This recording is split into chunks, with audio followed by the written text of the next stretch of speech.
Europe 1, il est 8h27. Thomas Soto. La morale de l'info, Raphaël Antoven. Bonjour Raphaël. Bonjour Thomas. Et c'est sur une anaphore que vous revenez ce matin. Alors elle n'est pas de François Hollande, moi président, mais de Nicolas Sarkozy. Et on la trouve notamment dans son dernier livre, Tout pour la France. Oui, nous sommes la France, écrit et martèle l'ancien président. Nous sommes la France et jamais nous ne baisserons la garde face à la barbarie terroriste. Nous sommes la France, c'est notre force. Nous sommes la France et nous savons que ce sont d'abord ceux qui entreprennent qui peuvent porter l'économie. Nous sommes la France, etc. Il le dit 6 fois quand même. Est-ce que Nicolas Sarkozy est fondé à dire nous sommes la France, que François Hollande le dise, passe encore, mais jusqu'à nouvel ordre, Nicolas Sarkozy, lui, n'est pas chef de l'État. On peut comprendre, ce que je veux dire, c'est qu'on peut comprendre qu'un ancien président, qui est de nouveau candidat, ce qui ne s'est jamais vu, brandisse comme un argument l'expérience qui fut la sienne et s'autorise à parler à tous les Français plus qu'à ses seuls militants.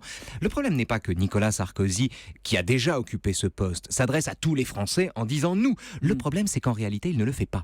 Ça n'est pas aux Français dans leur ensemble, mais c'est aux siens uniquement qu'il s'adresse dans ce texte. Et on retrouve ici d'ailleurs l'ambiguïté du nom « les Républicains », qui, l'air de rien, limite indûment à un seul camp le fait d'être républicain. Mais qu'est-ce qui vous autorise à dire, Raphaël, qu'il ne s'adresse pas à tous les Français, mais seulement à ses partisans quand il dit « nous » ? Eh bien, si on additionne, Thomas, honnêtement, tous ceux à qui s'adresse Nicolas Sarkozy en disant « nous sommes la France », c'est-à-dire, en la circonstance, dans son texte, les adversaires du Burkini, les partisans de l'assimilation, les patriotes qui bombent le torse, les gaullistes qui se souviennent et les entrepreneurs qui bossent. Donc, si on additionne tous ces Français-là, on s'aperçoit rapidement que le compte n'y est pas. Il manque plein de gens. La France est beaucoup plus large que ça. Et Nicolas Sarkozy est le premier à le savoir. Et du coup, la phrase « nous sommes la France » tant répétée sonne moins comme une extension du discours, ce qu'elle voudrait paraître, que comme l'appropriation d'une identité par un groupe. Il aurait fallu qu'ils disent « nous sommes la France » à l'infini quasiment pour englober tout le monde. En somme, ce que vous dites, c'est que le candidat Sarkozy met son statut d'ancien président et les figures de style auxquelles ça lui donne droit au service exclusif de sa campagne, c'est ça? En fait, ce que je dis, c'est que Nicolas Sarkozy tient un discours beaucoup plus ambigu qu'il ne prétend quand il déclare, en ouvrant les bras, « nous sommes la France ».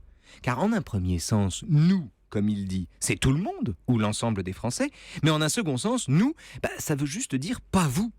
Dire « nous sommes la France », c'est dire à la fois que tous les Français dont nous sont la France, ce qui va de soi, tout en laissant entendre que certains Français, par la façon dont ils travaillent ou la nature de leurs convictions, le seraient plus que d'autres. Et la morale de l'info alors, Raphaël ? La morale de l'info, c'est une phrase de Raymond Aron, dont Nicolas Sarkozy aurait pu faire son credo en 2007 et à laquelle, en son fort intérieur, à mon avis, lui-même souscrit pleinement.